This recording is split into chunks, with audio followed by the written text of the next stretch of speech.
In a distant future where humanity has spread across the galaxy, powerful noble houses vie for control over planets and resources. The story of Dune Part 1, directed by Denis Villeneuve, unfolds in this expansive universe, focusing on the desert planet Arrakis. Arrakis, also known as Dune, is a barren, inhospitable world with endless sand dunes and scorching heat. Despite its harsh conditions, Arrakis holds the most valuable substance in the universe, spice. This spice, also known as melange, is a highly sought-after drug that enhances mental abilities, extends life, and is essential for space travel. Control over the spice means control over the universe, and thus, the battle for Arrakis begins. The film begins with a sense of grandeur and foreboding. House Atreides, led by Duke Leto Atreides, is awarded stewardship of Arrakis by the Emperor, displacing their longtime rivals, House Harkonnen. However, this apparent gift is a deadly trap.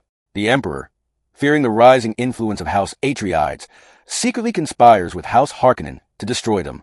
As Duke Leto and his family prepare to take control of Arrakis, they are unaware of the impending doom that awaits them. The visual design of Dune Part 1 is nothing short of spectacular. The vast, desolate landscapes of Arrakis are brought to life with breathtaking detail. The cinematography captures the scale and beauty of the desert, making it almost a character in itself. The oppressive heat, the endless dunes, and the ever-present threat of sandworms create an atmosphere of tension and danger. The film's production design, from the intricate costumes to the futuristic architecture, immerses the viewer in the world of Dune completely. At the center of the story is Paul Atreides, the young heir to House Atreides. Paul is played by Timothée Chalamet, who delivers a nuanced performance, capturing Paul's internal conflict and growth. Paul is a character burdened by the expectations of those around him. He is the son of Duke Leto and Lady Jessica, and his future is filled with uncertainty and potential. Paul is haunted by visions of the future, visions that suggest he may be the Kwisatz Haderach, a prophesied figure of immense power and significance. These visions guide him throughout the film, hinting at the destiny that awaits him. Paul's relationship with his parents is a key element of the film. Duke Leto, portrayed by Oscar Isaac, is a noble and just leader, committed to the welfare of his people. He is aware of the dangers that come with taking control of Arrakis, but he believes in the potential of the planet and its people. Lady Jessica, played by Rebecca Ferguson, is a member of the Bene Gesserit, a secretive and powerful sisterhood. Jessica's loyalty is torn between her duty to the Bene Gesserit and her love for her son. Her decision to bear a son, despite the Bene Gesserit's orders to produce only daughters, has far-reaching consequences that shape the course of the story. The Bene Gesserit are one of the most intriguing aspects of the Dune universe. They are a mysterious order with their own agenda, manipulating events behind the scenes to achieve their goals. Their abilities, including the power of the voice, which allows them to command others with a word, add a layer of mysticism and intrigue to the story. Lady Jessica's role as a Bene Gesserit and her relationship with Paul are central to the unfolding drama. As House Atreides takes control of Arrakis, they encounter the Freemen, the native inhabitants of the planet. The Freemen are a hardy and resilient people, deeply connected to the desert and its ways. They have adapted to the harsh conditions of Arrakis, and their culture is steeped in reverence for the land and its resources.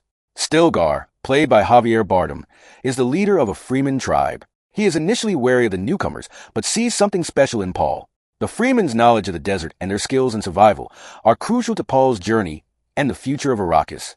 One of the most awe-inspiring elements of Dune Part 1 is a depiction of the sandworms. These massive creatures, native to the deserts of Arrakis, are both feared and revered by the Freemen. The sandworms are responsible for the creation of spice, making them integral to the planet's ecosystem and its value. The scenes featuring the sandworms are some of the most visually stunning in the film. The sheer size and power of these creatures are captured with incredible detail, creating a sense of both wonder and terror. The sandworms are a constant presence, a reminder of the danger that lies beneath the surface of Arrakis. As the story progresses, the political intrigue intensifies. House Harkonnen, led by the grotesque and malevolent Baron Vladimir Harkonnen, seeks to reclaim Arrakis and eliminate House Atreides. The Baron, played by Stellan Skarsgård, is a figure of pure evil, reveling in cruelty and excess. His plan to destroy House Atreides is ruthless, and his forces, led by his brutish nephew Rabin, played by Dave Bautista, are relentless in their pursuit. The conflict between House Atreides and House Harkonnen is a battle not just for control of Arrakis, but for survival itself. The betrayal of House Atreides is a turning point in the film. Despite their best efforts, Duke Leto and his forces are overwhelmed by the combined might of House Harkonnen and the Emperor's Sardaukar troops. The fall of House Atreides is swift and brutal, leaving Paul and Lady Jessica to flee into the desert. This moment marks a significant shift in Paul's character. No longer just the heir to House Atreides, Paul is now a fugitive, forced to rely on his instincts and the skills taught to him by his mother. The desert becomes both a refuge and a crucible for Paul, where he begins to embrace his destiny. The film's pacing allows for a deep exploration of the characters and the world they inhabit. Villeneuve takes his time to build the story, allowing the audience to fully immerse themselves in the complexities of the narrative. The themes of power, destiny, and survival are woven throughout the film, creating a rich tapestry of meaning. The struggle for control of Arrakis is more than just a battle for resources. It is a battle for the future of humanity. The soundtrack, composed by Hans Zimmer, plays a crucial role in setting the tone of the film. The music is both haunting and epic, capturing the grandeur of the world of Dune and the emotional weight of the story. Zimmer's score adds to the sense of scale and drama, enhancing the visual spectacle on screen.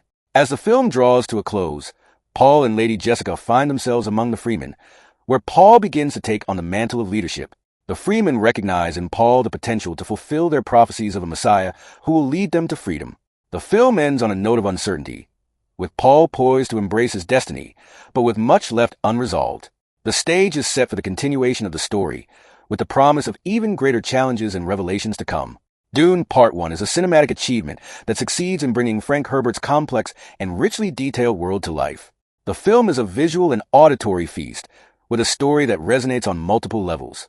The performances, particularly by Timothée Chalamet, Rebecca Ferguson, and Oscar Isaac, bring depth and nuance to the characters, making their struggles and triumphs feel real and compelling.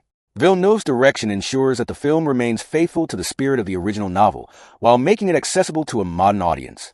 In conclusion, Dune Part 1 is more than just a science fiction film. It is a profound exploration of power, destiny, and the human condition. The world of Arrakis is a harsh and unforgiving place, but it is also a place of wonder and possibility. The characters who inhabit this world are driven by their desires, their fears, and their hopes for the future. As Paul Atreides steps into the unknown, the audience is left eagerly anticipating the next chapter in this epic saga. Dune Part 1 is a film that will be remembered not just for its stunning visuals and compelling performances, but for its ability to capture the imagination and transport the viewer to another world.